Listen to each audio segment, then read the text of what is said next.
petite marche aujourd'hui dans la partie très volcanique de l'île, le sud. C'est la partie la plus récente de l'île, donc les volcans sont encore pas mal actifs. Enfin, actifs, ils étaient encore pas mal actifs. La dernière éruption c'était en 1970-71. Et puis on va monter sur un ou deux volcans, voir les vues, etc. Donc ça s'annonce plutôt pas mal.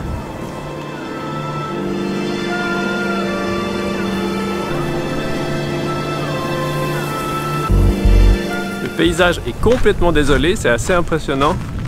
C'est que de la roche noire partout à perte de vue. Et on voit que cette partie de l'île est très récente, enfin relativement récente par rapport au reste, parce que la végétation n'a pas encore eu le temps de bien pousser. C'est que des petits arbustes. Et là on se dirige, je pense, vers le volcan qui est entré en éruption dans les années 70, parce qu'on voit bien la coulée de lave là-bas qui est encore très visible. Impressionnant encore une fois d'être dans des paysages comme ça. Très dépaysant, c'est pas des paysages comme ça qu'on trouvera en Suisse en tout cas.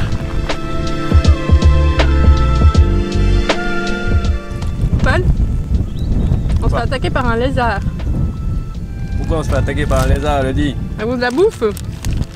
Mais ils sont énormes ces trucs, ils sont au moins comme ça. Ça fait 5 minutes que j'arrête pas de lui faire peur avec mes petits maracas. Des fois il y a des petits animaux, il y a des, je sais pas, des petits écureuils qui viennent vers nous pour quand on a de la bouffe, mais là c'est des lézards. Je crois que tu lui as fait peur pour de bon là. Ah ouais? Ouais. Ou alors il est en train de monter une attaque avec ses copains. Les iguanes et les dragons du Komodo. Exactement. Ah! On les voit arriver au loin à l'horizon comme ça.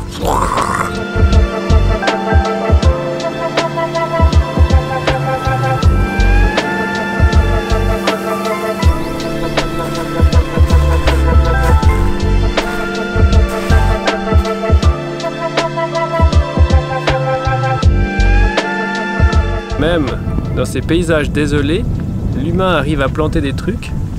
Alors là, c'est pas très glorieux parce que c'est tout sec, mais il semblerait qu'ils plantent des vignes surtout et qu'on fait du bon vin dans cette partie du monde. Mais du coup, c'est plutôt cool, non? Ouais, je trouve ça bien. L'humain est résilient comme animal et il arrive toujours à s'adapter. Et puis il arrive même à faire du bon vin dans des zones volcaniques. Donc maintenant, tu crois à 100% dans l'humain? L'humain, il est cool. C'est pas du tout vrai. Et surtout, il inventera n'importe quoi pour se bourrer la gueule. Merci pour cette conclusion, Paul, et à bientôt pour de nouvelles aventures. Merci, au revoir. Au revoir.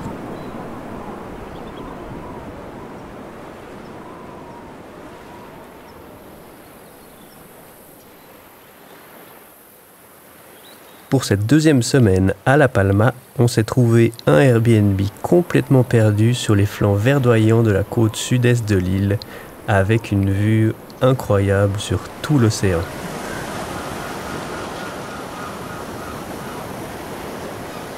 Bon, toute la maison n'était pas que pour nous, il y avait les propriétaires, qui étaient adorables d'ailleurs, qui avaient toute la partie du bas, et nous, on avait la partie du haut avec la méga terrasse.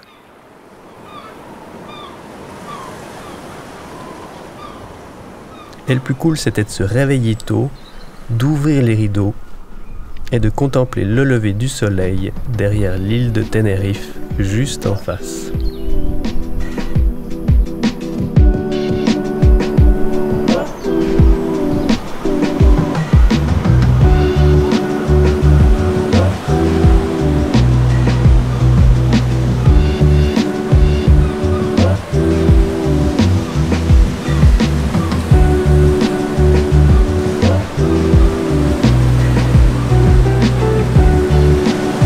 Aujourd'hui, on a décidé de faire la tournée des plages. Au lieu de faire des marches dans les montagnes, on a préféré aller visiter un petit peu la côte de La Palma qui semblerait être très belle aussi. Et Elodie, est-ce que tu peux nous expliquer sur quelle plage on est arrivé? C'est une magnifique plage qui est dans une sorte d'enclave comme ça, rocheuse, avec des rochers méga hauts jusqu'à 150 mètres. Et il y a des vagues qui cassent comme ça, le sable il est tout noir. Et c'est trop beau, il y a vraiment un monstre contraste entre le blanc de l'écume et puis le noir du sable, c'est très beau. C'est une des plus belles plages de La Palma, il paraît. On pensait avoir plein de monde et en fait c'est presque vide. On est tout seul de nouveau. Hein. Donc si vous voulez venir aux Canaries, venez en hiver, il n'y a personne.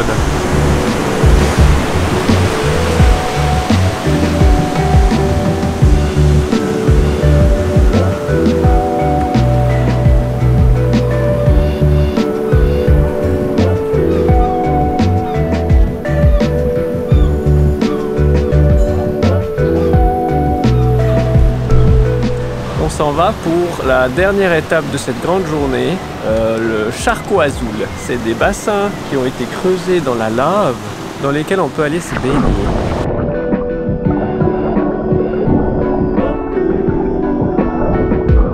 C'était trop bien, il y avait plein de petits poissons. Il y avait genre des poissons bleus, des poissons oranges, des poissons perroquets. Il y avait des concombres de mer, des crabes. Puis l'eau elle était hyper transparente, c'est dommage qu'il n'y ait pas de soleil, mais avec un rayon de soleil dedans ça va être incroyable, déjà que là c'est top avec les couleurs et tout, ça va être fou.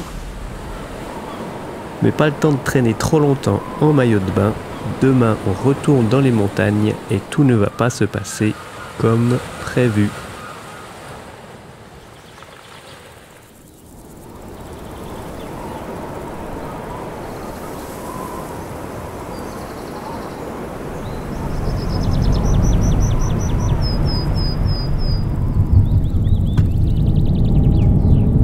Pas dessus, Paul. Hein. Non, je vais essayer de pas vomir, mais ça va être difficile parce qu'on commence l'ascension vers le Roque de los Muchachos. C'est le point culminant de l'île de La Palma. À 2400 mètres d'altitude, on est parti du niveau de la mer, c'est-à-dire 0 mètre. Et en 40 km, nous allons faire cette ascension de l'enfer. Parce que les routes de La Palma, c'est les pires routes que j'ai jamais vues de ma vie. Au niveau des lacets, on est sur quelque chose de sérieux. Donc on se réjouit d'être en haut, mais l'ascension risque d'être longue et douloureuse.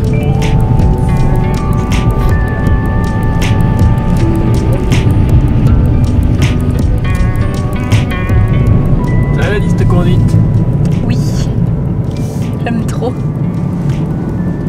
Pas trop fatigué de la route? Pas du tout, ça me stimule.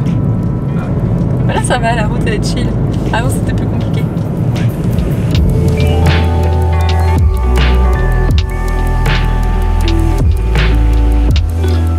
Le sommet est visible à quelques kilomètres, l'ascension est enfin terminée, mais c'est à ce moment-là, à la sortie d'un virage, que tout bascule.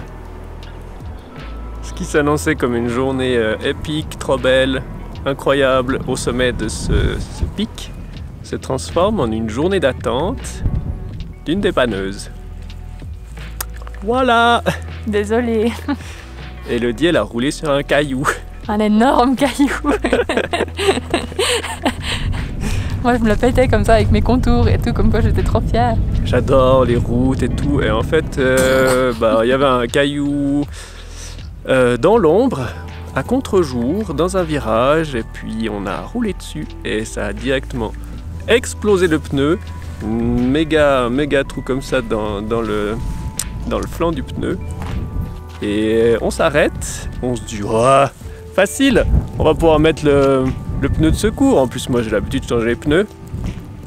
On ouvre le coffre, pas de roue de secours, donc bien dans la merde.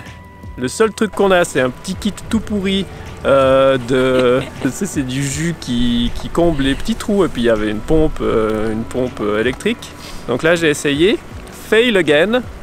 Il y a tout le jus qui est sorti par le trou en faisant des petites bulles, mais ça n'a pas bouché le trou.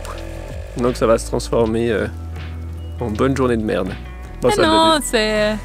Au moins on a la vue sur absolument tout.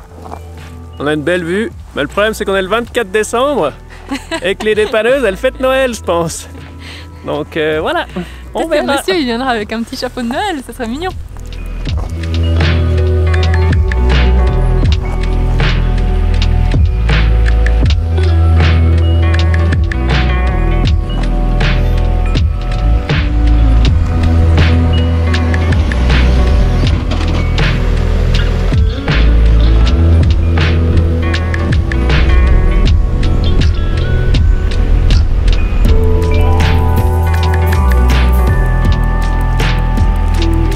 nous sommes le lendemain matin. Et finalement, mine de rien, on s'en est relativement bien sorti. Sicar, l'entreprise de location de voitures, était très gentille. Ils nous ont directement remplacé la voiture et ils nous ont donné une carrément plutôt chouette. C'est une Peugeot, mais elle est flambant neuve, verte, racing. On a déjà été upgradé avec une Opel Corsa qui était pas mal, qu'on a cassé malheureusement. Et puis maintenant, on se retrouve avec une voiture carrément stylée. Donc ce qu'on s'est dit, c'est que si on casse les voitures, on a de plus en plus des mieux modèles, des meilleurs modèles. Donc là, on s'est dit qu'on allait probablement planter un couteau dans un pneu. Ouais, on va crever un pneu histoire d'avoir, je sais pas, une Ferrari. Porsche Ferrari, ouais.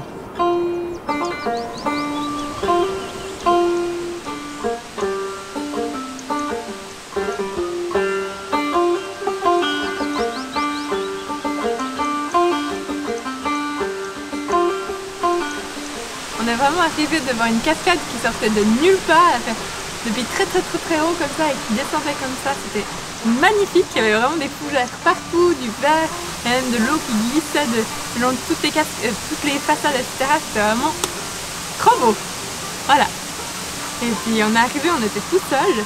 Et puis on est reparti, il y avait un énorme quart de touristes qui venait, donc on est pile arrivé au bon moment. On a trop de la chance.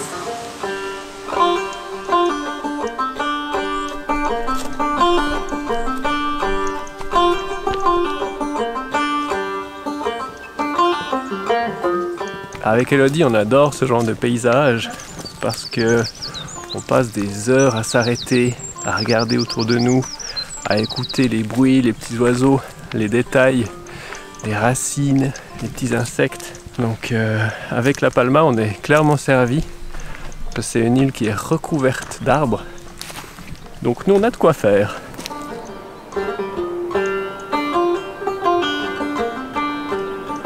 Mais il est l'heure de retourner à notre Airbnb de rêve pour fêter Noël.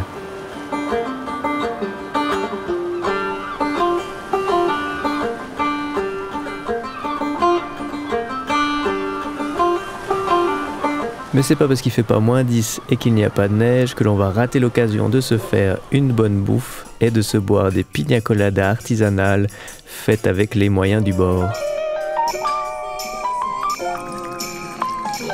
Lait de coco.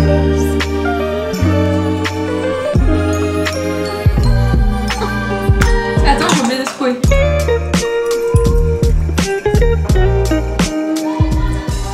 Un peu trop de rhum.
Nous envoyons à tout le monde un message de détresse. Aujourd'hui, on doit prendre le bateau. Et comme à notre habitude, quand on doit prendre les bateaux, il y a à chaque fois une grosse tempête. Et on a eu du beau pendant 2 semaines là. Et puis c'est le seul jour où en fait il y a des monstres vagues et du monstre vent. Enfin plus de vent maintenant, mais du coup des monstres vagues. Et pour mettre la petite cerise sur le gâteau, Elodie, elle s'est coincé le dos ce matin en portant un sac. Donc je peux pas m'asseoir, je peux pas rester debout, je peux pas porter de poids et j'avance à 1 km/h. Mais on a le moral, non? Toi tu l'as, moi j'ai eu un peu de peine, mais oui, ça ira bien. Ça ira.